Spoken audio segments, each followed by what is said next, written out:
Halo John Troopers, balik lagi bareng saya Daniel Wiguna, Head of Online Trading dari Support Sekuritas. Dan di hari Kamis ini, seperti biasa, segmen kita itu namanya C-Talks atau Corporate Talks, di mana nanti kita akan langsung ngobrol dengan pihak-pihak terkait emiten, tentunya ya, para petinggi-petinggi dari emiten untuk membahas potensi bisnis dan juga aksi korporasi ke depannya seperti apa.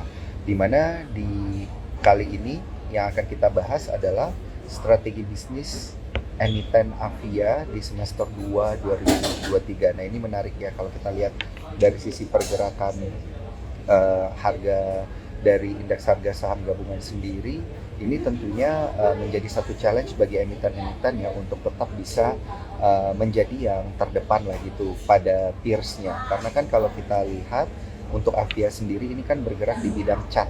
Nah, apakah di semester 1 ini kondisi Avia menjadi lebih baik daripada tahun-tahun sebelumnya gitu ya, terutama di tahun pandemi. Nah, ini yang akan kita diskusikan lebih jauh. Dan juga pada malam hari ini saya tidak sendiri karena saya akan ditemani oleh Clara Natania, di mana Clara Natania ini adalah research analyst dari Sukor Sekuritas yang juga akan sama-sama berdiskusi nih bareng dengan Head of Investor Relation dari PT Avia Avian TBK, yaitu nanti ada Pak Andreas Timothy Hadi Krisno gitu ya.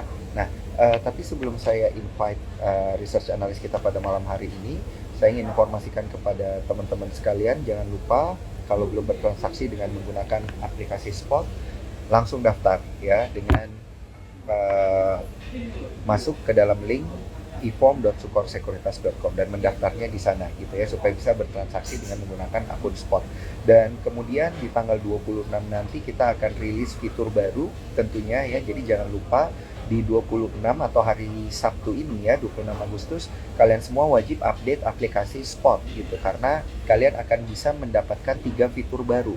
Yang pertama Spot Smart Assistant, Bandarmologi, dan juga spot signal tentunya ya. Nah, ini udah rame ya teman-teman dari Cuan Troopers yang bergabung dan juga ingin bertanya, nanti jangan lupa ya masukin pertanyaannya di kolom question and answer tentunya. Nah, ini saya update sedikit berkaitan dengan market karena kita lihat ada sentimen menarik hari ini, di mana sentimennya itu adalah Bank Indonesia kembali mempertahankan suku bunga acuan kita di level 5,75%, dan ini tentunya sudah diekspektasikan oleh pasar sehingga terjadi aksi sell on news ya dari para investor tentunya di sini, sehingga IHSG kita terkoreksi 0,32% di level 6.899 ya, kurang lebih 6.900 lah ya. Turnover ada di 9 triliun dengan ada net foreign sale sebesar 330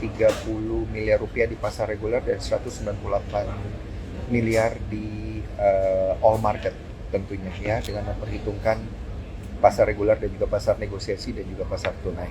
Moga-moga portofolio kalian juga semua berada di zona hijau. Oke, kalau gitu saya invite aja langsung. Ini ada Clara Natania ya.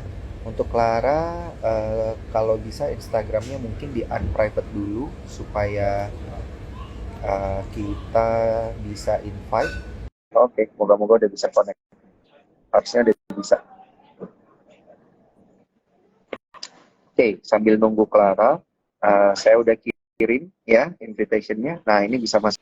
Udah ya. Wah, saya ini udah lama banget nggak ngobrol sama Clara. Terakhir kayaknya ngobrol waktu saya masih di TV ya. Beberapa tahun kemudian ini akhirnya baru bisa ngobrol lagi nih di Instagram Live bareng Clara.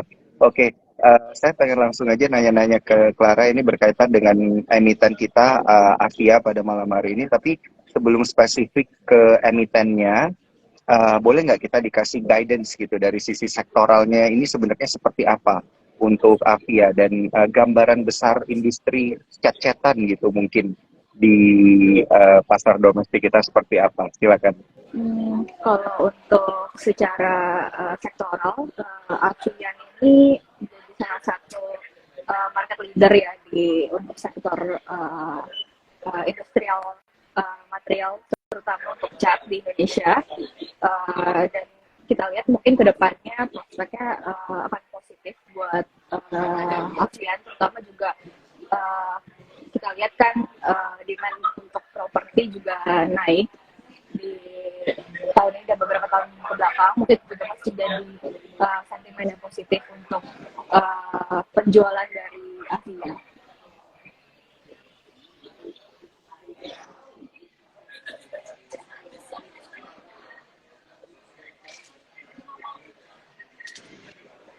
Cek ya, suara saya masih kedengeran, Clara? Sorry, Kedengaran. kedengeran ya. Oke, oke, oke. Ini sorry tadi mungkin agak putus-putus sedikit, tapi saya kurang lebih dengar berkaitan dengan adanya perbaikan gitu ya, kalau nggak salah ya di Iya, 2023 ini ya. Ada perbaikan dibanding tahun pandemi, bener ya? iya, terutama juga kan raw material dari ASEAN juga mulai normalize, jadi eh, harusnya ini juga jadi impact yang positif untuk emiten. Sorry, raw Halo. material, raw materialnya. Harga nya kan sudah mulai normalize gitu. Jadi Oh, harusnya untuk ASEAN ini progres ke depannya jadi lebih baik lagi. oh, oke. Nah, kalau harga raw material ini membaik dibandingkan dengan cost COGS gitu. Nah, gimana nih ketika setelah pandemi, apakah COGS-nya juga meningkat atau mungkin biaya produksi juga jauh lebih meningkat karena raw material untuk membuat catnya juga meningkat gitu? Harusnya kan harga raw material sudah mulai normalize, sudah turun dari tahun 2022 karena harga oil yang naik dan adanya inflasi. Jadi itu membuat raw materials dari uh, ASEAN ini meningkat. Kemudian juga kan raw materials dari ASEAN ini diimpor dari luar. Jadi dengan tahun 2022 rupiah yang melemah itu kan berdampak untuk ASEAN kan. Kedepannya kan kita expect uh, rupiah untuk menguat, kemudian juga harga komoditas juga sudah mulai menurun, jadi seharusnya cost dari ASEAN ini mulai normalize. Jadi margin dari ASEAN ini harusnya improve ke depannya. Oh, itu saya baru mau nanya itu soalnya tadi. Kalau normalize ini apakah ditranslate dengan adanya profit margin yang lebih baik, begitu Iya. kan tentunya. Oke, oke, oke. Dan udah langsung dijawab oleh Clara. Thank you nih. Clara, saya juga pengen nanya satu hal lagi sebelum kita invite narasumber kita pada malam hari ini. Saya pengen tahu nih pandangan Clara untuk industri yang berkaitan dengan chat gitu. Karena kan kita tahu chat ini tentu pesanannya akan meningkat apabila ada pembangunan yang juga angka pembangunan meningkat gitu ya. Kayak bangun properti dan lain sebagainya gitu. Nah, ini apakah serta merta nantinya menjadi salah satu faktor pendorong demand gitu untuk emiten Avia? Iya sih, harusnya dengan meningkatnya demand properti dari beberapa tahun terakhir dan juga mungkin ada potensial demand dari adanya IKN, mungkin bisa jadi sentimen yang positif ya untuk ASEAN. Menarik nih, tadi udah dikasih clue-nya nih. Berarti nanti harus kita tanya ya Iya, potensi IKN langsung ke narasumber kita pada malam hari ini. Oke, baik. Untuk itu di sini sudah standby ya narasumber kita yang akan berdiskusi bersama kita, yaitu ada Pak Andreas Timothy Hadikrisno, di mana beliau ini adalah Head of Investor Relation dari PT Avia Avian Tbk. Untuk itu langsung saja saya invite. Oke.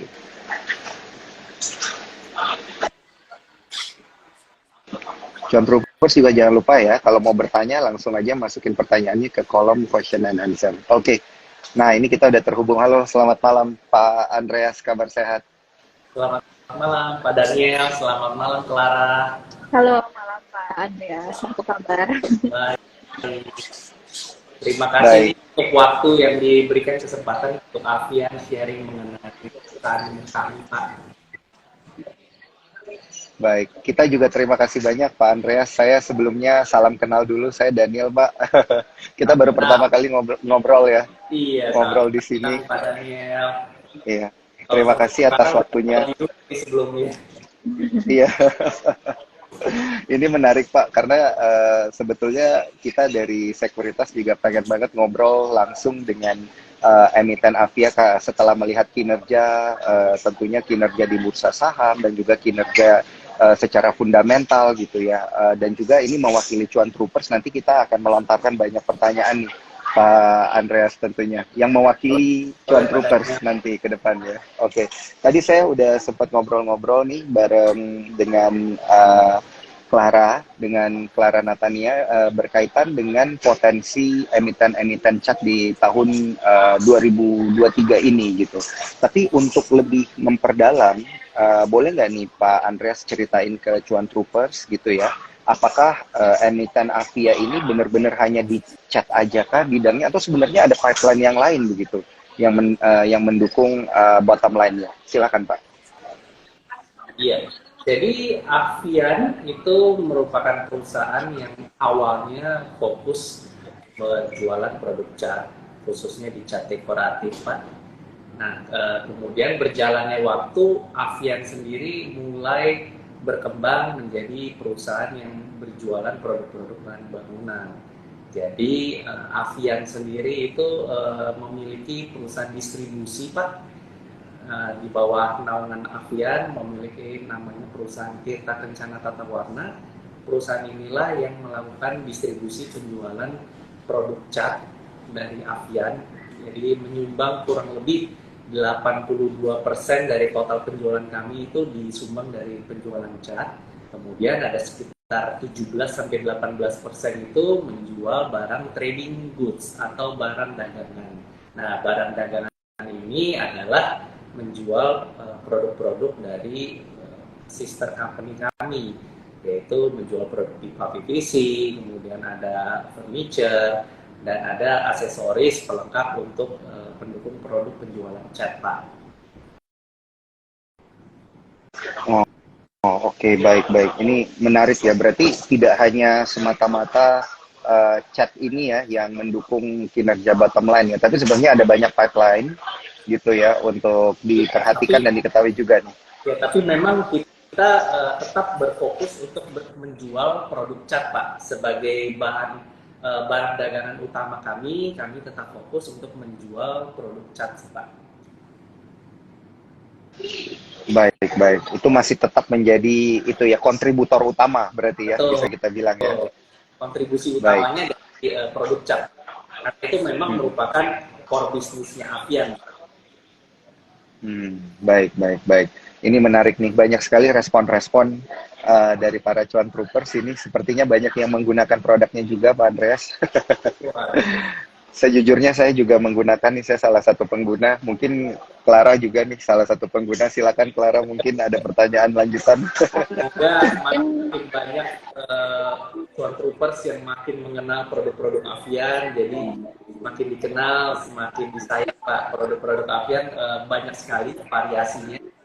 Namun merek yang paling terkenal yang kami unggulkan yaitu produk dari jenis roofing produk kami, yaitu mereknya No-Drop, Pak. Oke, baik. Ini saya biasa ngelihat iklannya sih kalau no drop ya. Ya, jadi Iya, baik. kita kalau dicat sebenarnya ada 7 segmen. Kita ada 3 produk yang utama yang fokuskan paling besar kontribusinya dari cat, yaitu dari produk waterproofing, kontribusinya sekitar 25,7%, itu dengan merek No-Drop. Kemudian segmen yang kedua dari dinding, cat dinding atau wall, itu kontribusinya sekitar 23-24%. Dengan mereknya ada Avitex di harga menengah, kemudian ada Aries di harga ekonomis, dan ada merek dari kategori Landcoat untuk di premium, itu dengan standar untuk eksterior dan Super Silk untuk interior wall. Kemudian yang ketiga itu dari wood and metal, kontribusinya sekitar 19% dengan merek Avian, dan ada wood care, kemudian ada yang lain-lainnya, jadi kontribusinya itu kurang lebih 82% untuk penjualan cat. Oke, baik, baik. Ini menarik banget nih. pasti dari Clara ini ada follow up question nih, karena Pak Andreas sudah langsung info tadi kita ke kontribusinya berapa persen. Mungkin kita mundur dikit sebentar biar para contributors juga ngerti soal industri chat di Indonesia, Pak. Mungkin bisa share sedikit position dari Avian ini, market share-nya sekarang ini di berapa, Pak? Kemudian juga Avian ini udah punya capacity seberapa besar, dan apa ada dan berapa total plan dari Avian, Pak? Baik, Clara. Jadi kalau secara market share untuk cat dekoratif di Indonesia itu belum memiliki data yang sangat akurat, karena hanya sedikit perusahaan cat di Indonesia yang memberikan data keuangan, apalagi di Indonesia yang TBK baru Avian. Kemudian keduanya Nippon itu mereka TBK secara holding di Jepang, dan perusahaan-perusahaan yang lain seperti AkzoNobel, Ropan, Wilex, kemudian Jotun itu mereka belum TBK, sehingga datanya belum ada. Nah, kami mengacu kepada data survei yang dilakukan oleh Frost & Sullivan di tahun 2020 lalu. Kemudian ada perkembangan secara market share sampai 3 tahun ke depan ini di 2023, kurang lebih market share kita berkembang dari 23-24% setelah. Kemudian market share itu khusus untuk cat dekoratif ya, yang ada di Indonesia. Nah, kalau segi dari pabrik kita saat ini ada 2. Nomor 1 di Sidoarjo, dengan itu pabrik yang sudah dimulai dari awal produksi kita di tahun 1978 ya. Kemudian kita ada pabrik kedua di Serang, itu memiliki kapasitas sepertiga dari Sidoarjo, dan kita sedang dalam proses membangun pabrik di Cirebon, pabrik ketiga kita, baru mendapatkan izin untuk konstruksi di awal tahun ini. Jadi masih dalam proses konstruksi, target penyelesaian di akhir 2025. Rencananya akan memiliki kapasitas 225.000 metrik ton di Cirebon. Sedangkan di Sidoarjo itu sedikit di bawahnya Cirebon, yaitu kurang lebih 213.000 metrik ton. Nah, utilisasi pabrik kita yang ada saat ini di Sidoarjo itu dan di Serang kurang lebih sekitar 60% utilisasinya. Namun kenapa nih kita tetap berencana membangun pabrik ketiga di Cirebon? Karena sampai saat ini kapasitas produksi untuk produk cat dinding atau wall ini sudah mencapai sekitar 80%, Clara. Sehingga sudah hampir mendekati titik maksimum dari produksi pabrik pertama dan kedua kami. Nah, sedangkan utilisasi maksimum itu kita hanya targetkan di 80%. Harus ada kurang lebih margin 20% untuk menjaga sudden demand atau seasonal demand yang biasanya terjadi menjelang Lebaran atau kenaikan harga baru. Mungkin follow up question, Pak, kalau untuk distribusi dari Avia ini kayak gimana? Kemudian juga dari sisi customer itu lebih banyak di segmen apa ya, Pak? Oke. Kalau produk penjualan kita itu kebanyakan target marketnya adalah retail atau home renovation, atau kepada masyarakat yang ingin merenovasi rumahnya. Jadi 99% dari penjualan kita adalah ke retail, sedangkan hanya 1% ke proyek. Nah, proyek apa nih yang kita masuk? Kita umumnya tidak masuk ke proyek-proyek properti atau pengembang yang skala besar. Karena apa? Karena untuk supply produk ke big property developer itu biasanya itu marginnya berkurang, kemudian term of payment-nya sangat lama, atau bahkan nggak jarang yang property developer minta pembayarannya dengan per unit, sehingga kita tidak dibayar dengan cash payment ya. Nah, hal-hal seperti itu yang kita hindari dari jenis proyek-proyek property developer. Jadi kalau ditanya proyek apa yang kita ingin kembangkan, tentu kita masih merasa penting untuk fokus di proyek. Walaupun saat ini hanya 1%, kita dalam waktu 3 tahun ke depan merencanakan untuk mengembangkan kontribusi proyek ke arah B2B dan komersial itu mencapai targetnya 6% dalam 3 tahun ke depan. Tapi B2B dan komersial ini contohnya seperti apa nih? Lebih ke arah misalnya perusahaan-perusahaan yang memiliki kantor cabang banyak di daerah, seperti bank, atau misalnya restoran F&B yang memiliki banyak cabangnya di Indonesia juga. Jadi hal-hal contohnya seperti itu, atau misalnya Alfamart, Indomart, itu punya banyak cabang ya, ribuan di Indonesia. Atau misalnya perusahaan-perusahaan consumer yang cabangnya banyak di Indonesia, atau oil and gas, mining, plantation. Umumnya mereka memiliki housing complex atau mesh untuk karyawan-karyawan di remote area. Nah, target-target proyek seperti itu yang kita ingin perbesar, khususnya untuk maintenance building dari perusahaan-perusahaan ini, Clara. Mungkin ada follow up question lagi Pak. Jadi kalau misalnya ini juga salah satu pertanyaan dari Chain Troopers, apakah Avia ini sudah ada di kalau dari geografik penjualan dari Avia ini lebih banyak di daerah mana Pak? Apakah sudah bisa dijangkau di semua pulau di Indonesia? Nah, merupakan salah satu mungkin ini menjadi suatu keunggulan atau kelebihan dari Avian, di mana Avian memiliki titik distribusi penjualan cat yang terbanyak dari seluruh perusahaan cat di Indonesia. Kami saat ini memiliki 150 titik distribusi yang tersebar di seluruh Indonesia. Memang paling banyak di Pulau Jawa dan di Sumatera. Namun kami tidak menutup diri untuk terus mengembangkan titik-titik distribusi di seluruh Indonesia atau di Indonesia Timur lainnya. Nah, kemampuan kami untuk memiliki titik distribusi inilah yang mengantarkan kami menjadi nomor 1 perusahaan cat terbesar secara pangsa pasar di Indonesia. Baik. Menarik sekali ini Pak Andreas dan juga Clara. Kalau dari Clara ini pertanyaannya yang susah-susah Pak. Kalau dari saya yang gampang. Oke. Mungkin saya ada follow up question dari Clara gitu ya. Tapi saya bagian yang gampang Pak beneran. Karena tadi ngomongin masalah titik distribusi.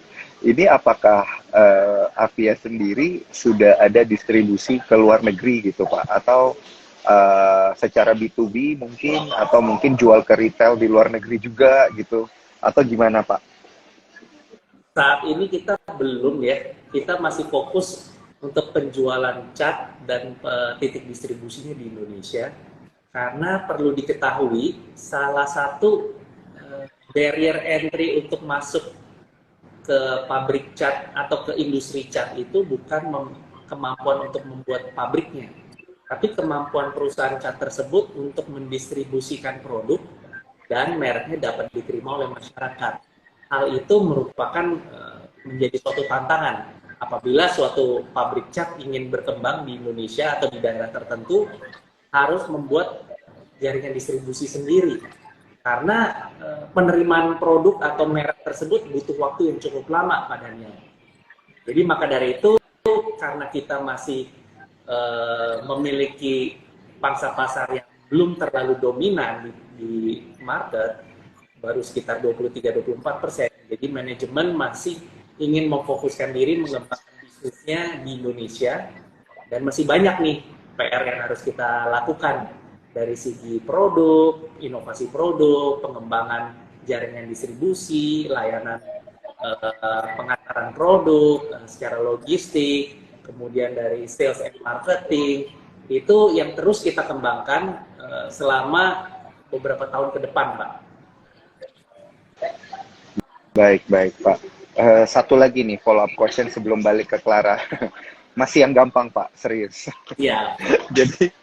Jadi saya melihat ada celah tantangan berarti di sana Pak, karena kan tadi Pak Andreas bilang kayak tidak semudah itu ya, tak segampang itu kayak lagu Pak, untuk masyarakat Indonesia itu menerima satu brand cat gitu. Tapi Avia ini kan sepertinya sudah jadi top of mind ya dari retail. Tadi katanya 99% sudah di retail semua gitu Pak. Nah, ini apakah challenge-nya berkaitan dengan pasar persaingan gitu, melawan misalnya produk asing dan juga produk domestik lain, itu seperti apa Pak?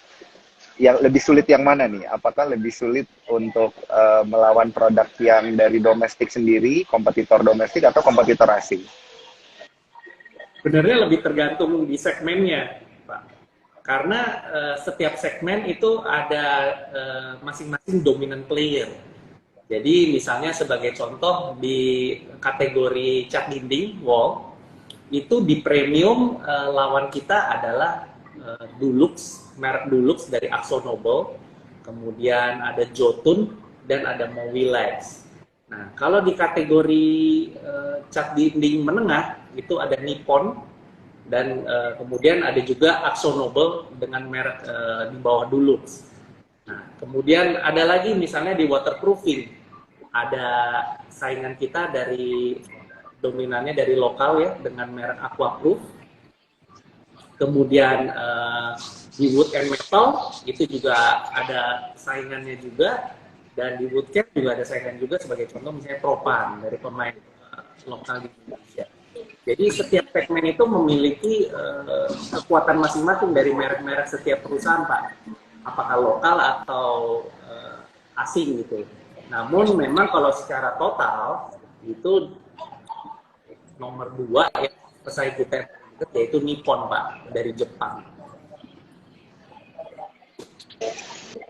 Nah, ini saya jadi lebih paham Pak. Thank you banget udah dikasih gambaran menyeluruh. Sekarang saya kembalikan lagi nih ke Clara, ke pertanyaan sulitnya. Silakan Clara.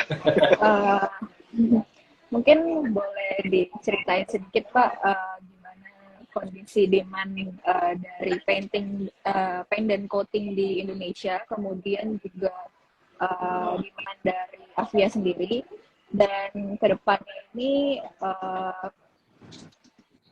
apakah ada potensi dari IKN Pak? Kan ini juga menjadi salah satu pertanyaan bagi banyak orang ya.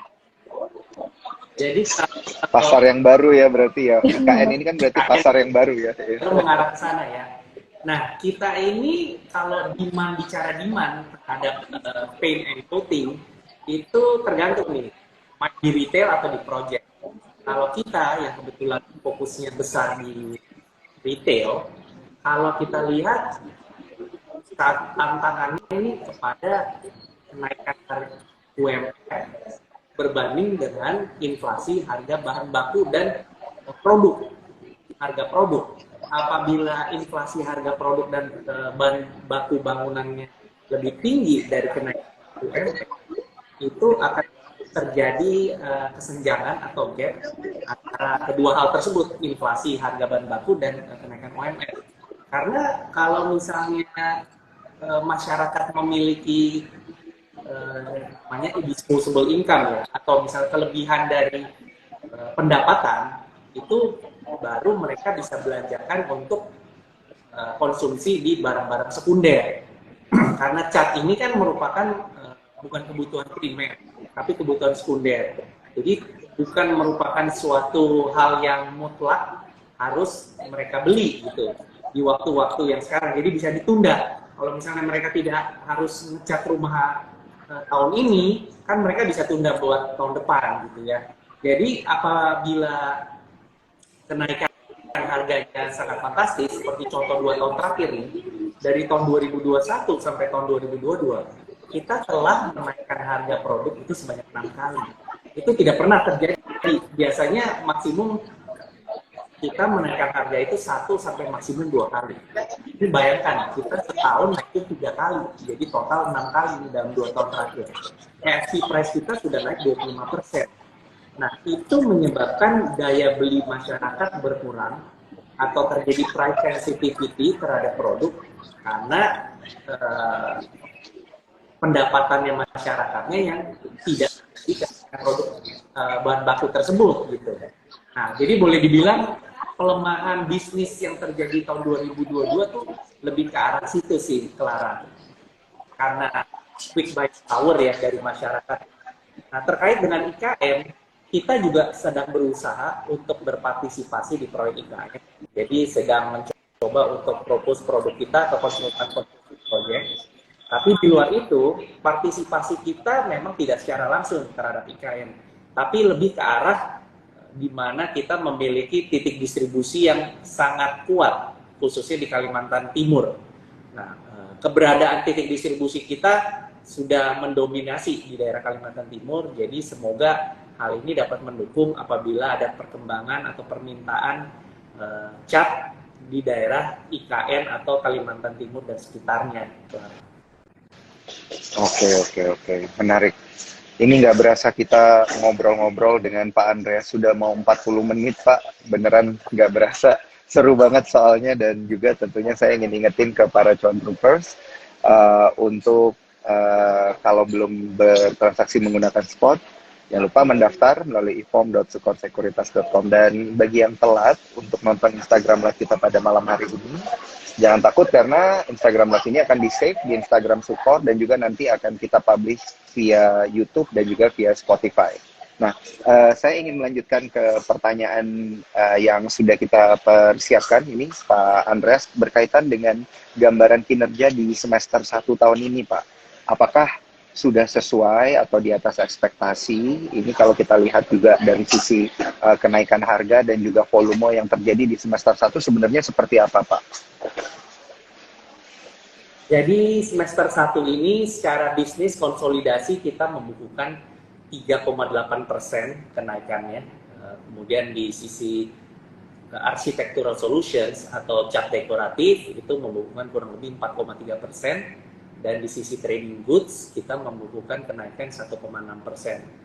Hal ini memang sejalan dengan ekspektasi kita, namun ada terjadi perbedaan antara kuarter 2 tahun ini dengan kuarter 2 tahun lalu, di mana kuarter 2 tahun ini terkesan melemah, namun sebenarnya bertolak belakang dengan yang terjadi di kuarter 2 tahun lalu.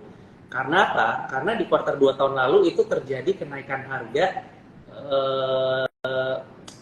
di mana sebelum kenaikan harga kita melakukan last buy moment atau memberikan kesempatan toko-toko untuk berbelanja dengan harga lama, yaitu di bulan April dan di bulan Juni tahun lalu untuk seluruh produk range yang kita miliki nih di cat. Sedangkan di tahun ini kita hanya melakukan kenaikan harga untuk produk solvent base saja, yaitu 25% dari total penjualan cat kita. Dan itu last buy momentnya pun hanya 2 minggu, sehingga kondisinya jauh berbeda dengan kuarter 2 tahun lalu. Didukung lagi di tahun ini adanya penurunan jumlah hari kerja, di mana kuarter 2 tahun ini lebih banyak libur dibandingkan libur bersama atau lebaran di tahun yang lalu tuh, Pak.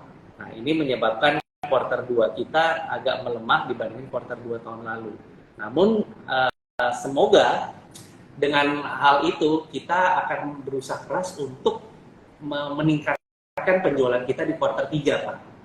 Nah, namun perlu diingat mengenai sedikit bahas mengenai raw material, karena harga raw material barang-barang produk kami itu banyak mengalami penurunan dimulai dari kuarter 4 tahun lalu sampai dengan kuarter 2 tahun ini, sehingga menyebabkan profit margin kita bertambah, Pak, di kuarter 1 dan di kuarter 2 tahun ini. Jadi gross profit margin kita itu bertambah kurang lebih 4,1% ditambah dibandingkan dengan semester 1 di tahun lalu. Dan EBITDA margin kita juga bertambah kurang lebih 1,8%, Pak. Kurang lebih kayak gitu, Pak. Oke, ini gambaran menyeluruh, Pak. Thank you, Pak Andreas. Jadi saya paham nih kinerja fundamental di first half-nya seperti apa. Satu pertanyaan lagi berkaitan dengan kinerja, Pak. Ini berkaitan dengan tren bahan baku. Tadi saya sempat singgung sedikit bareng Clara gitu ya. Untuk bahan baku di semester 1 ini trennya seperti apa, dan proyeksi harga bahan baku untuk semester 2 ini nanti seperti apa? Kalau gross profit margin kita itu perkembangannya seiring dengan perkembangan dari perubahan harga bahan baku kita, Pak. Jadi perubahannya itu semata-mata kalau GP margin kita membaik, otomatis karena harga raw material price kita turun. Nah, contohnya GP margin kita itu di tahun ini khususnya untuk cat itu bertumbuh menjadi 51% di kuartal 1 dan 51,4% di kuartal 2 tahun ini. Merupakan GP margin yang hampir tertinggi selama 5 tahun terakhir, Pak. Karena itu raw material price-nya turunnya lumayan banyak, Pak. Nah, terhadap trading goods atau barang dagangan itu juga kondisinya sudah normalize, kurang lebih GP marginnya di 18%, Pak. Sehingga GP margin secara consolidate itu di level kurang lebih 45%. Wow, luar biasa Pak. Gross profit margin 45%. Ini kalau cuan troopers banyak yang dengerin dan ngelihat grafik teknikalnya gitu ya, mungkin boleh di-consider untuk melakukan aksi akumulasi. Tapi kembali lagi saya ingatkan ya, kepada para cuan troopers, disclaimer on, keputusan jual beli ada di tangan kalian masing-masing. Oke, saya kembalikan ke... Selain itu, ya. selain GP margin yang tinggi, sampai ke net profit pun masih tinggi, Pak. Net profit kita dikonsolidasi. Ya. Dan EBITDA marginnya di 28,9%. Jadi benar-benar perusahaan yang sangat sehat secara fundamental. Kita sangat memperhatikan atau memonitor profit margin kita setiap bulannya dari produk level, di setiap segmen itu kita terus monitor terhadap pergerakan raw material price, Pak. Baik, menarik sekali Pak Andreas. Ini ada pertanyaan lanjutan dari Clara. Silakan Clara. Ya Pak, jadi kalau misalnya dari kita singgung soal raw materials, mungkin boleh di-share Pak, kalau raw materials dari Avia ini tuh kalau nggak salah ada yang imported juga ya Pak. Jadi berapa persen sih yang import dan gimana impact-nya di sekarang Pak? Oke. Kalau bicara raw material price itu komposisinya total raw material price itu kurang lebih yang paling besar itu resin. Jadi resin itu kalau terhadap COGS kurang lebih sekitar 18%. Kemudian yang kedua ada packaging, kemudian ada pigment, kemudian ada aditif, ada solvent, ada colorant, dan yang terakhir ada filler. Yang paling besar memang dari resin. Nah, produksi dalam produk-produk raw material ini ada 35% itu kita impor. Kurang lebih pigment dan colorant yang kita impor dari luar, kebanyakan dari China. Sedangkan raw material yang paling besar itu kayak resin kita sudah sourcing dari lokal, dari petrochemical di Indonesia.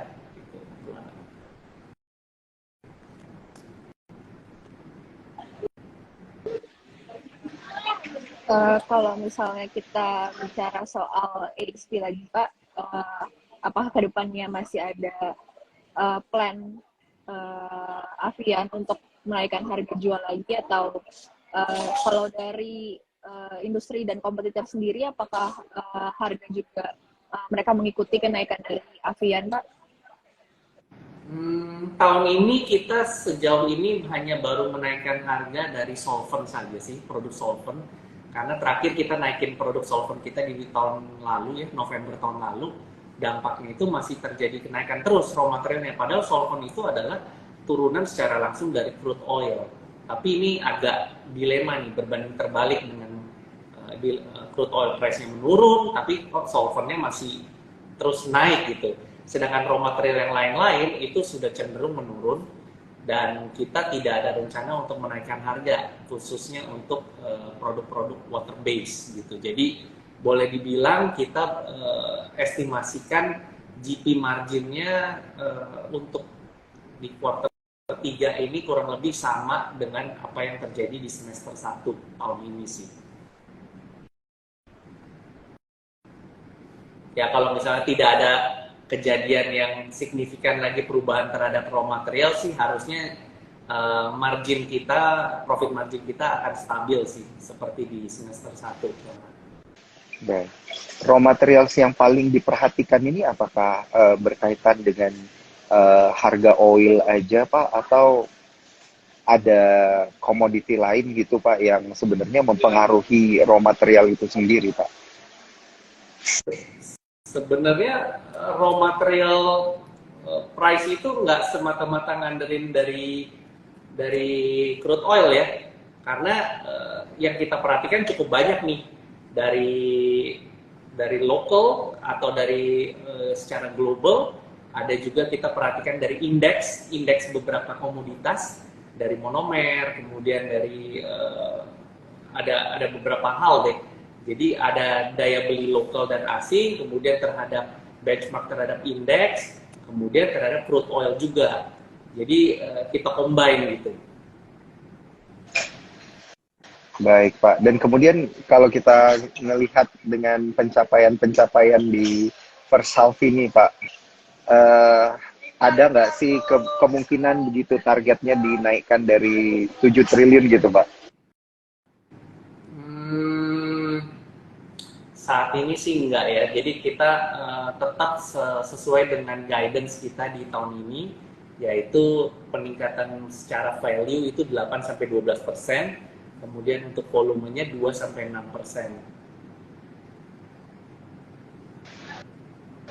Baik.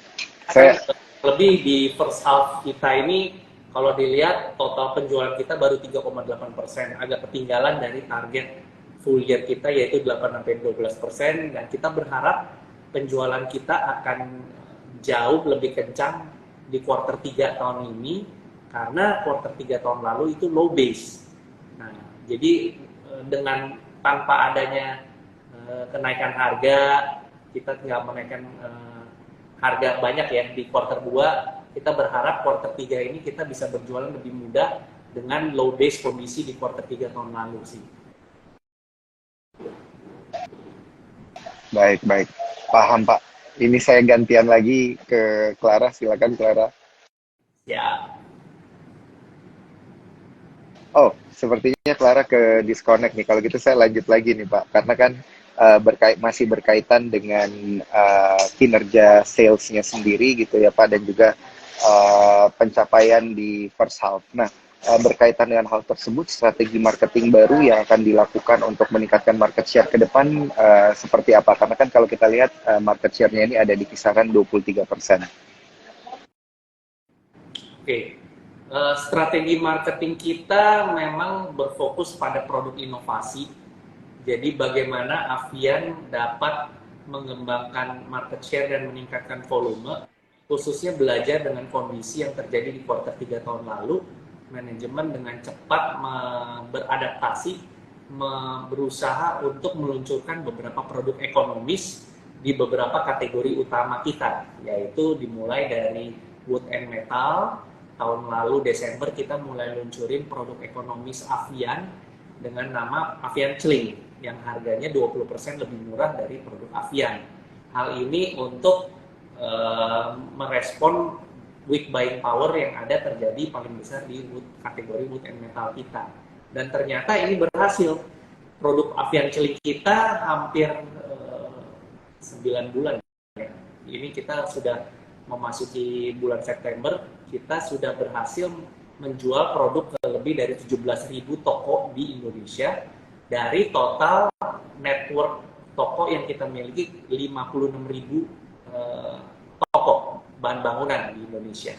Nah, itu salah contoh bahwa kita ingin memberikan volume yang lebih dengan meluncurkan beberapa produk ekonomis dari merek yang sudah terkenal di segmennya. Nah, kita lanjutkan di kategori wall.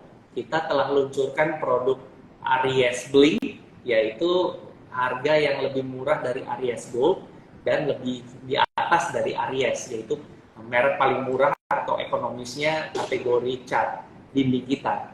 Nah, kemudian diluncurkan juga Avitex Wiz, itu untuk mengisi antara harga Avitex dan Aries Gold.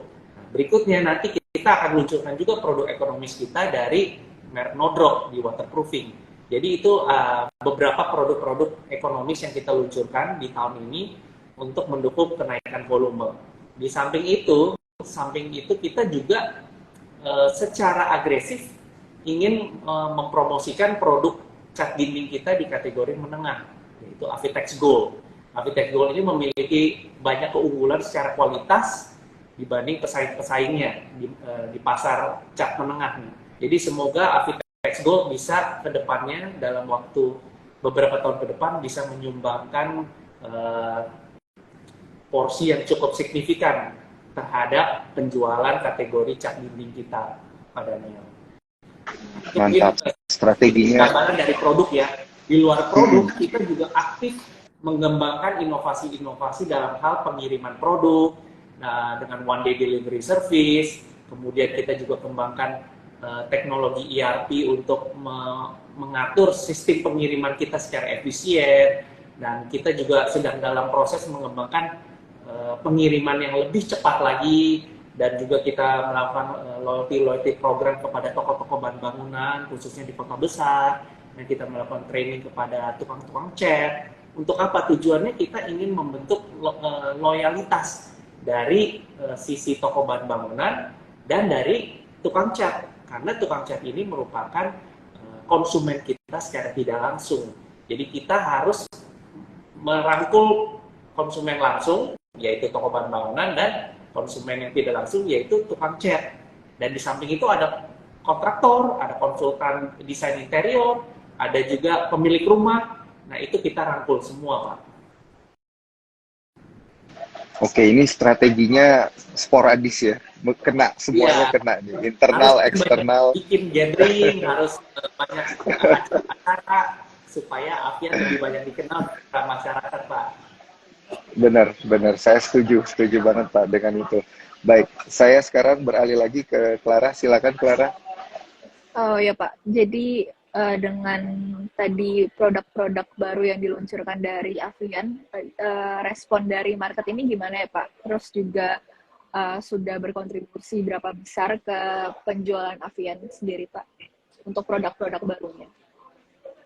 Produk barunya mungkin saat ini belum berkontribusi yang cukup signifikan, tapi secara komposisi sudah lumayan. Contohnya Avian Sling sudah berkontribusi cukup besar dari kategori wood and metal, dan Avitex Gold itu juga kontribusinya sudah lumayan signifikan dari total penjualan kita di cat.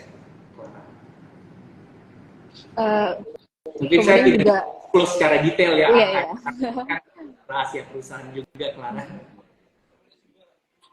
Kalau misalnya kita bicara soal distribution network Pak, kedepannya apakah dari Avian akan menambah titik-titik distribusi lagi Pak untuk menjangkau para customer di Indonesia?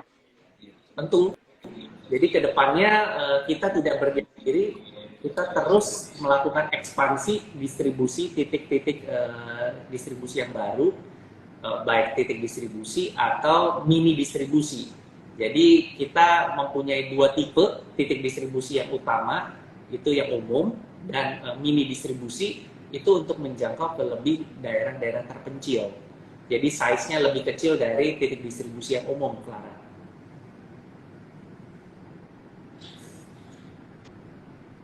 Oke.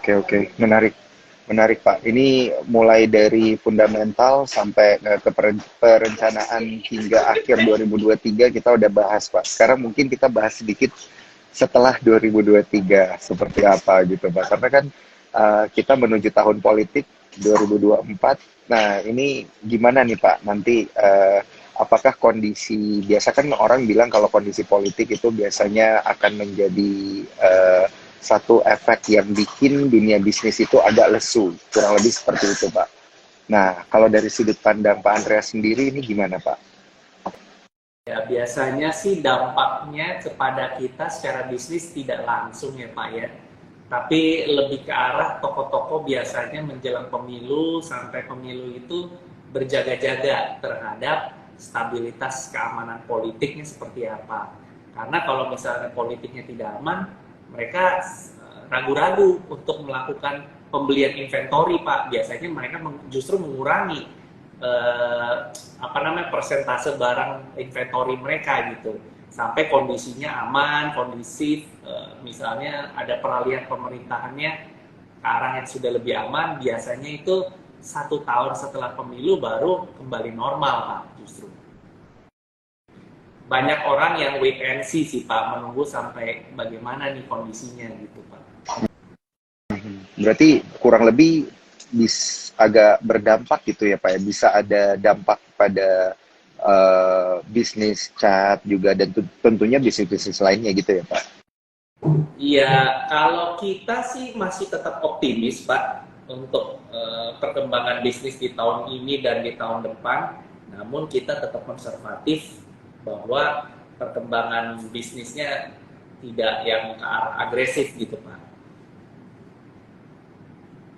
Seperti tahun ini aja kita hanya canangkan 8-12%.